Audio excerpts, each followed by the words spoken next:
तुम क्या कर रही हो यहाँ? मिलने आई हूँ तुमसे। मैंने मना किया था तुम्हें यहाँ आने से। मेरा दिल कर रहा था तो मैं आ गई। जब मेरा दिल कुछ कहता है ना तो फिर वो मैं जरूर करती हूँ, किसी की नहीं सुनती। समझती क्या हो अपने आप को?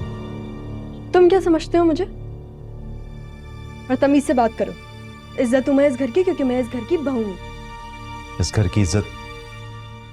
तुम्हें इज्जत की क्या परवाह? इज्जत क्या होती है तुम्हें कोई आइडिया भी है? और बहुएं ऐसी होती हैं? ठीक ही तो कह रहा है मेरा बेटा। इतना अगर तुम्हें एहसास होता ना तो यूं रात को तमाशा ना बनाती हमारा। अगर तुम्हें शादी नहीं करनी थी तो ये सब कुछ करने की क्या जरूरत थी? आंटी जी, मैं आपसे बात करने नहीं आई, मैं जैन से बात करने आई हूँ, ठीक है? क्या?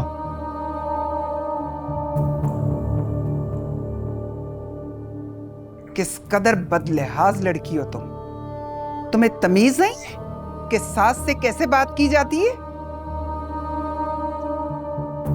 सिखाना पड़ेगा। मैं आपसे बहस करने नहीं आई, जैन से बात करने आई हूँ। तो जैन मुझे बताओ, तुम घर पे बैठ के बात करोगी या कहीं बाहर जाना है? जो भी बात होगी ना यहाँ सबके सामने होगी, बोलो। लेकिन मुझे ना तुम थोड़ा वक्त पहले मुझे पहचानने दो कि तुम वही जैन हो जो 2 दिन पहले मुझसे वादे कर रहा था।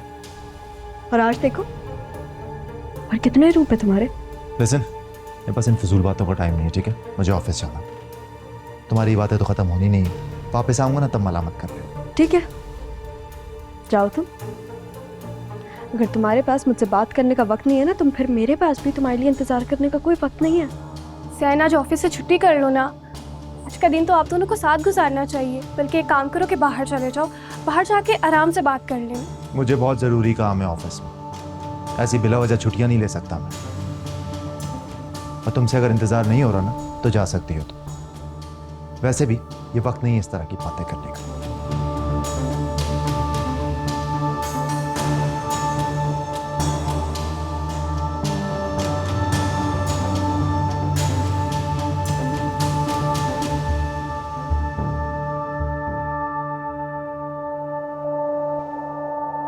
रुको रिदा,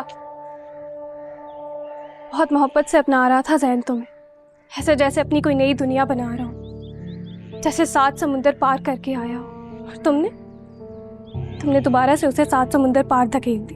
अगर उसने 7 समंदर पार किया है ना, तो महरीन मैंने भी 1 समंदर पार किया।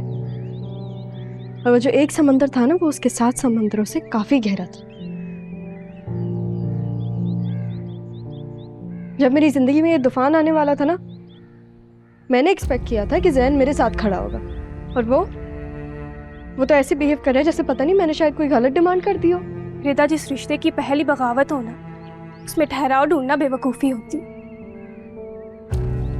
बहरहाल अब तुम्हारे डैडी को आ जाने दो, फिर देखते हैं क्या होता है। मुझे तो बहुत खदशात है। जैन अगर मेरे साथ खड़ा रहेगा ना, तो मैं उसके लिए सब हैंडल करने को तैयार हूँ। लेकिन मेरी एक यही तो शर्त है कि कम से कम वो मेरे साथ खड़ा तो रहे, मेरे घर आके डैड का सामना करे। और उसे ये बात जरूर समझा देना मेरीन कि मैं 1000 कश्तियां जला के यहाँ आई हूँ। और अगर वो 1000 नहीं तो कम से कम 1 कश्ती तो जलाए मेरे लिए। तुम अपने घर जाओ बेटा, और जब तक तुम्हारे डैडी नहीं आ जाते तो मैं यहाँ आने की कोई जरूरत नहीं है। मैं खुद आऊंगा उनके पास, हाथ जोड़ूंगा, पांव पकड़ूंगा, मिन्नतें करूंगा उनकी, उन्हें मनाने की कोशिश करूंगा। तुम फिर आना। और ये जैन, ये जब तक चलकर तुम्हारे घर ना आए, जब तक तुमसे माफी ना मांगे, जब तक तुम्हारी मिन्नतें ना करे, तुमने नहीं आना।